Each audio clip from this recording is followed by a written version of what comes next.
हाय, hello, नमस्कार. मी सोनिया माझ्या ब्लॉगमध्ये तुमचं खूप स्वागत करते. दिवाळीच्या दिवशी ना आम्ही गावाला येऊन ना सर्वांना सरप्राईज दिलं होतं. आणि दिवाळीच्या धावपळीत ना व्हिडिओ वगैरे काढणं तर होत होतं, पण एडिटिंग काही होत नव्हती आणि व्हिडिओ टाकणं पण काही होत नव्हतं. दिवाळीच्या दिवशी ना सकाळी अशीच तयारीची धावपळ सुरू होती. गावाकडून आम्ही आलो होतो. बाबांची तयारी चालू होती दिवाळीची. आणि इकडे अभ्यंग स्नान वगैरे सर्वांनी केले होते आणि आईने सर्वांना औक्षण केलं होतं आणि सर्वांना टिक्के वगैरे लावून घेतले होते. त्या दिवाळीचा दिवस होता आणि आम्ही आलो होतो म्हणून सर्व खूप खुश पण होते. आम्ही तसं पुण्यालाच दिवाळी सेलिब्रेट करणार होतो, पण असं ठरवलं की चला जाऊया. दोघांपेक्षा सर्वजण सोबत असले की दिवाळीची जरा जास्त मजा येते आणि सर्वांना चांगलं पण वाटेल. म्हणून आम्ही दिवाळीच्या आदल्या दिवशी रात्री निघालो घाईघाईमध्ये आणि दिवाळीच्या दिवशी सकाळी घरी पोहोचलो. मग असंच आम्ही सर्वांनी सर्व तयारी वगैरे करून सर्वांचे दर्शन वगैरे घेऊन घेतले. कारण दिवाळीची भरपूर तयारी करायची होती, म्हणून दर्शन घेणं झालं आणि दिवाळीच्या तयारीची सुरुवात केली. आणि डुग्गू बघा त्याच्या घरकुलमध्ये ना असा खेळत होता. म्हणजे आमच्या इकडे असं घरकुल बनवतो, तुम्ही बनवत होते का? कारण आम्ही पण लहानपणी ना खूप बनवायचो. आणि लगेच मग मी 4 वाजता लवकर मला रांगोळी काढायची होती. रांगोळी थोडी मोठी होती म्हणून ना मी लवकर 4 वाजताच रांगोळी काढायला बसली. आणि हवा तर इतकी सुरू होती ना, म्हणजे काढलेली रांगोळीसुद्धा उडत होती.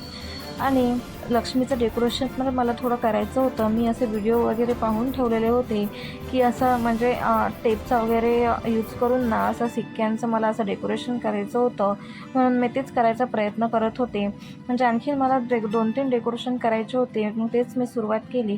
आणि लवकर म्हणजे 5 रांगोळी वगैरे काढली मी 5 वाजता. 5 वाजता झाली, म्हणजे 4 वाजता बसले होते आणि 1 तास लागला मला रांगोळी काढायला. आणि हवेच्याने ना थोडी म्हणजे अवघड गेली मला, कारण रांगोळी ना खूप उडत होती.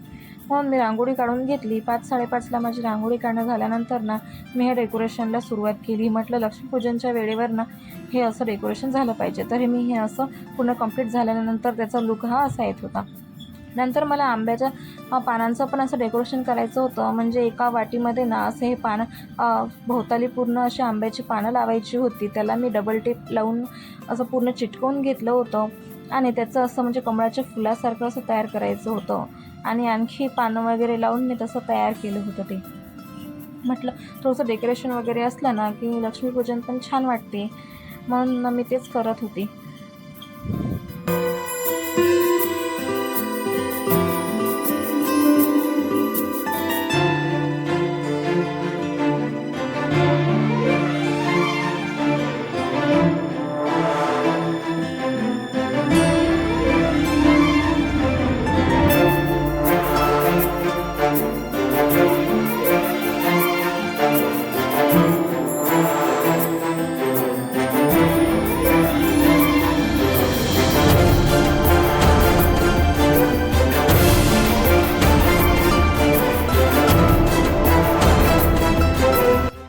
पूर्ण तयार झाल्यानंतर हे असं काही दिसत होतं.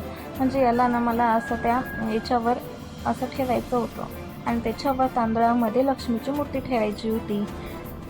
बघा हे असं काहीतरी लुक येत होता त्याचा.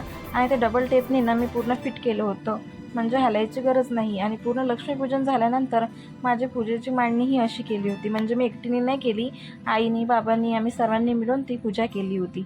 आणि आमची पूजा बरोबर म्हणजे 7-7:30 वाजेपर्यंत आमची पूजा झाली होती.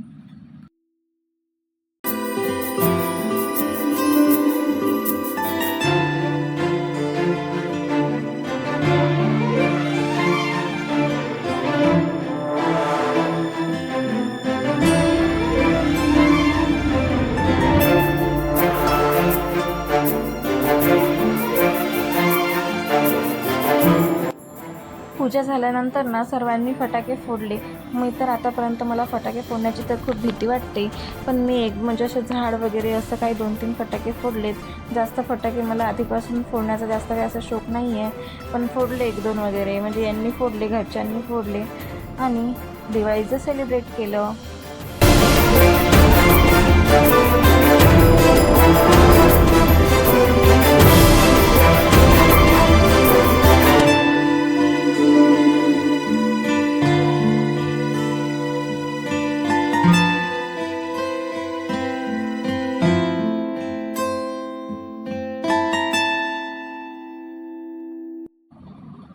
ही आहे आमची पूर्ण फॅमिली.